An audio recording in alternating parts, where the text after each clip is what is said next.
সন্দেশখালীর ঘটনায় অমিত শাহকে চিঠি দিতে চলেছে বঙ্গ বিজেপি। কেন্দ্রীয় স্বরাষ্ট্রমন্ত্রকের হস্তক্ষেপ চেয়ে এই চিঠি বিজেপির রাজ্য সভাপতি সুকান্ত মজুমদারের। শাহকে চিঠি বিজেপির রাজ্য সভাপতি সুকান্ত মজুমদারের। সন্দেশখালীর ঘটনা প্রসঙ্গেই এই চিঠি। স্বরাষ্ট্রমন্ত্রক হস্তক্ষেপ করুক এই দাবি করা হয়েছে চিঠিতে। রাজীব চক্রবর্তী আমাদের প্রতিনিধির সঙ্গে আছেন। রাজীব, এই চিঠিতে ঠিক কি লেখা হয়েছে? দেখো, রাজ্য বিজেপির সভাপতি সুকান্ত মজুমদার তিনি কেন্দ্রীয় স্বরাষ্ট্রমন্ত্রী অমিত শাহকে চিঠি লিখেছেন। তিনি চিঠিতে জানিয়েছেন যে সন্দেশখালীর যে ঘটনা ঘটেছে সেই ঘটনা সম্পর্কে কেন্দ্রীয় সরকারের হস্তক্ষেপ করা উচিত এবং রাজ্যের আইন শৃঙ্খলা, বিশেষত সন্দেশখালীর যে আইন শৃঙ্খলা পরিস্থিতি একেবারে ভেঙে পড়েছে সেই বিষয়টা তিনি উল্লেখ করেছেন। সন্দেশখালী গোটা রাজ্য এবং সাধারণ মানুষের শান্তি বজায় রাখার জন্য, সাধারণ মানুষের মধ্যে আইনের প্রতি যে ভীতি, আইনের প্রতি যে শ্রদ্ধা, সেটা ফিরিয়ে আনার জন্য কেন্দ্রীয় সরকারের উচিত ইতিমধ্যেই অবিলম্বে হস্তক্ষেপ করা। পুরো বিষয়টি তিনি কেন্দ্রীয় স্বরাষ্ট্রমন্ত্রী অমিত শাহকে চিঠি লিখে জানিয়েছেন। ধন্যবাদ রাজীব চক্রবর্তী আমাদের প্রতিনিধি জানালেন যে এই চিঠিতে ঠিক কি লেখা হয়েছে। সুকান্ত মজুমদার তিনি কি বলেছেন, যার চিঠি আপনারা দেখতে পাচ্ছেন, বিজেপি রাজ্য সভাপতি কি বলেছেন আপনাদের শোনাবো। একই সঙ্গে তৃণমূলের তরফ থেকে কি বলা হয়েছে, পার্থ ভৌমিক তার প্রতিক্রিয়া রয়েছে, শুনুন। ওই এলাকাগুলোতে হামলা করছে, অগ্নিসংযোগ করছে, সম্পূর্ণভাবে ল অ্যান্ড অর্ডার ভেঙে পড়েছে। ল অ্যান্ড অর্ডার বলে কিছু নেই।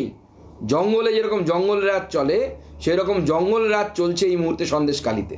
তাই আমি মাননীয় গৃহমন্ত্রীর কাছে চিঠি দিচ্ছি, ইমিডিয়েট সেন্ট্রাল ইন্টারভেনশন প্রয়োজন, কেন্দ্রীয় হস্তক্ষেপ প্রয়োজন।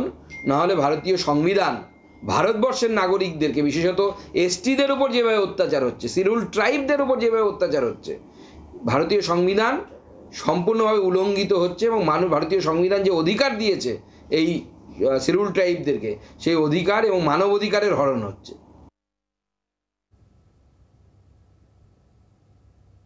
এটা অভ্যেসে পরিণত হয়েছে। প্রত্যেকদিন একটা করে চিঠি স্বরাষ্ট্রমন্ত্রীকে না লিখলে ওনার নামটা স্বরাষ্ট্রমন্ত্রী ভুলে যেতে পারেন। এখন তো প্রতিযোগিতা চলছে স্বরাষ্ট্রমন্ত্রীর কাছে কার নামটা মাথায় থাকবে। তা সুকান্তবাবু সেই প্রতিযোগিতায় অংশগ্রহণ করে চিঠি লিখেছেন।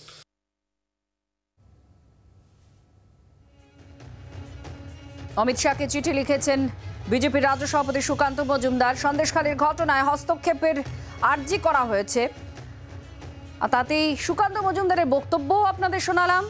আর তৃণমূলের তরফ থেকে কি বলা হচ্ছে সেটাও আপনাদের শোনালাম। পার্থ ভৌমিক কি বলছেন, অপরদিকে আরো কিছু প্রতিক্রিয়া আছে, কি বলছেন শুনুন।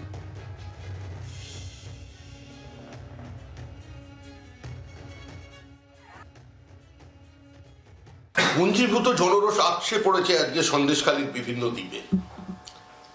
এটা থেমে থাকবে না। সন্দেশখালী বিধানসভার 16টা অঞ্চলে ছড়িয়ে পড়বে এই গণ আন্দোলন। কারণ এটা বিচ্ছিন্ন কোনো ঘটনা নয় এবং এটা গত 6 মাস 1 বছরের ঘটনা নয়। প্রায় 1 দশক ধরে শাহজাহানের নেতৃত্বে এই শিবু আর এই উত্তম তাদের বাহিনী নিয়ে গিয়ে নিরপরাধ মানুষদের উপরে অত্যাচার করেছে। মানুষের জমি জোর করে তারা ওখানকার স্থানীয় ভাষায় ঘের বানিয়েছে, ভেড়ি বানিয়েছে মাছের, এবং লভ্যাংশ যেটা বছরে 2বার কি 3বার দেয়া হয় সেটা পর্যন্ত তারা দেয়নি। সন্দেশখালী পঞ্চায়েতটায় আমরা কোনোদিন জিততে পারিনি। ওটা সিপিএম এর ঘাঁটি। 2014 সাল, 2016 সাল, 2019 সাল কোনো নির্বাচনেই ওখানে বরাবরই সিপিএম জেতে এবং সেখানে সিপিএম এর সাথে বিজেপির একটি অংশ তারা একজোট হয়ে তারা এই ধরনের ঘটনা ঘটানোর চেষ্টা করছে। এমন একটা 16টা অঞ্চল, তার 14টা অঞ্চল, তার মধ্যে একটা অঞ্চলে এরকম ঘটনা ঘটিয়ে দেখানোর চেষ্টা করছে যে সারা সন্দেশখালীতে বোধহয় অশান্তি লেগে গেছে। এটা একটা অঞ্চলের ঘটনা, এটা পুরো সন্দেশখালী বিধানসভার চিত্র নয়।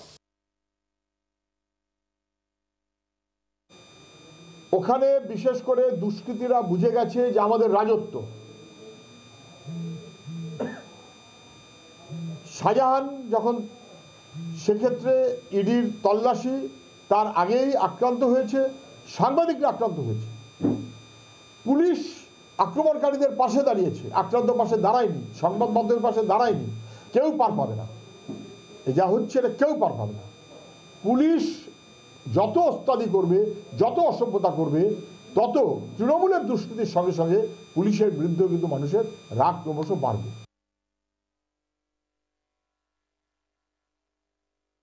রাজ্য সরকার এই শিবু আছে যারা বা শাহজাহানদের মতো লোকেদেরকে আড়াল করে রাখছে, যারা এদের বিরুদ্ধে কথা বলছে, গণতন্ত্রকে রক্ষার লড়াই যারা বেরিয়ে আসছে তাদেরকে মিথ্যা অভিযোগে বা স্বল্প কিছু অভিযোগ থাকে তাদেরকে বিভিন্ন ধারায় তাদেরকে আটকানোর চেষ্টা করছে পুলিশকে দিয়ে, যেটা চরম অন্যায় করছে। এর বিরোধিতা করছি।